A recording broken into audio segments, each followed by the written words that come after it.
As with all of our rotations, or all of our transformations, I'm going to expect you to be able to perform them in a context with coordinates as well. And again, in this case, I'm just going to give you a single point coordinates and a rotation. I want you to rotate that point around the center and give the coordinates of the image point.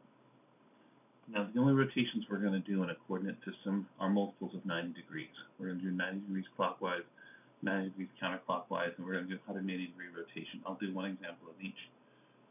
The reason for this is because if you're not turning 90 degrees, it gets very complicated. You need some pretty heavy machinery using trigonometry, which I'll show you second semester. But here's my first example. So I give you the point 1, 1.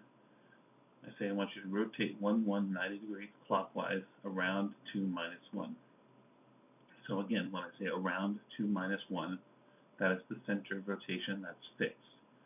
And we're going to turn 90 degrees clockwise.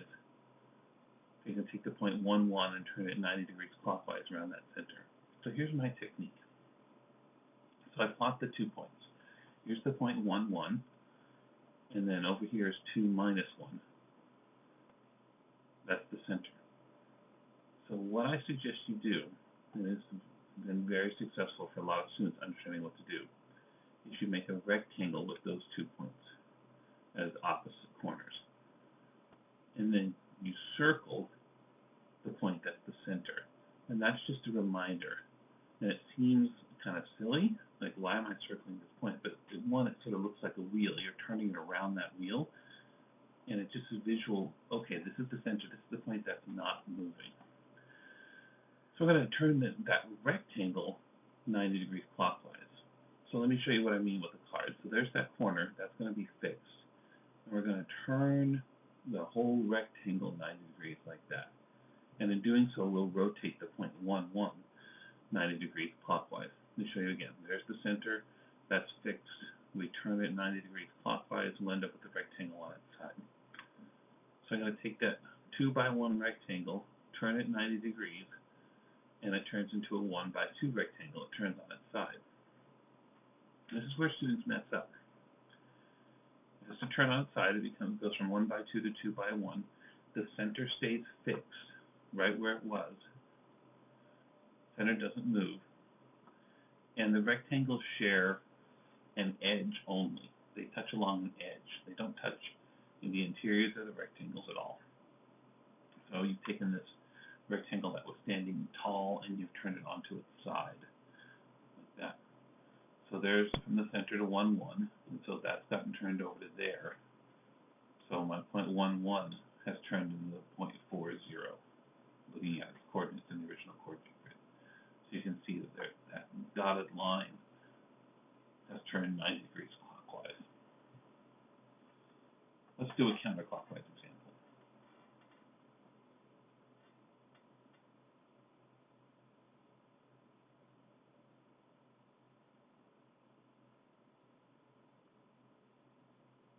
So we're going to rotate the point 0, 3, 90 degrees counterclockwise. And what should we choose for the center?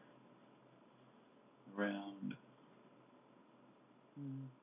minus 1, minus 1. So same procedure. That's the center. It's going to remain fixed. So we're going to plot that point 0, 3. So up 3. There's 0, 3. We're going to plot the center. Minus 1, minus 1. So lift 1, down 1. There's minus 1, minus 1. And then I draw my rectangle. So the 2 plotted points become opposite corners of the rectangle, and I circle the center as a reminder. There's the center. I'm going to wheel around that. That's my fixed point. So let's look at my card again. So the bottom left corner is going to stay fixed. So I'll pin that down. And then I'm going to turn it the other way this time, 90 degrees counterclockwise. So it'll dump onto its side again like that. Turn it 90 degrees counterclockwise to the side. Boom. So since it was standing up tall, the 4 by 1 rectangle standing up tall, when it turns down onto its side, it turns into a 1 by 4 rectangle laying down corner with the center stays fixed, and the opposite corner turns around. So there's my 0 to 3, and then that stick, that dotted line turns 90 degrees and lands at my image point, and if I count on the coordinate grid, that's the point negative pi 0, 5 spaces to the left from the origin.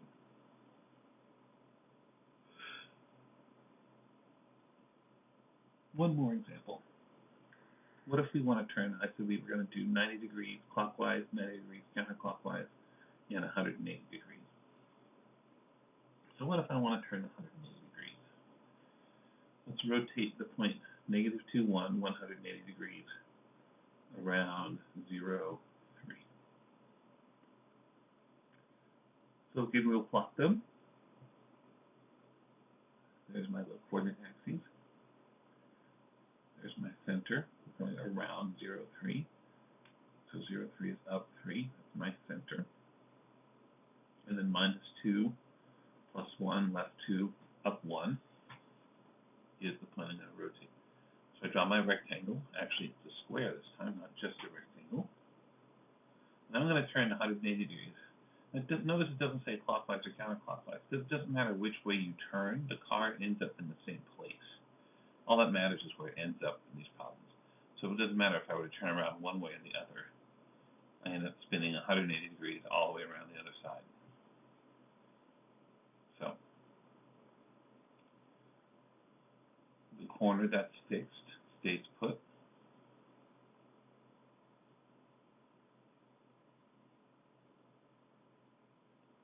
And the rectangles, when you turn them, share only that corner where the center is. They'll touch only at the corner. These are actually, I think, each are 9 degrees, so it's going to turn around all the way around, and it'll go up to here like that. So there's my point. That was negative 2, 1. It's going to turn around 180 degrees around the center. It's going to propel her around, and that new point is 2 to the right, and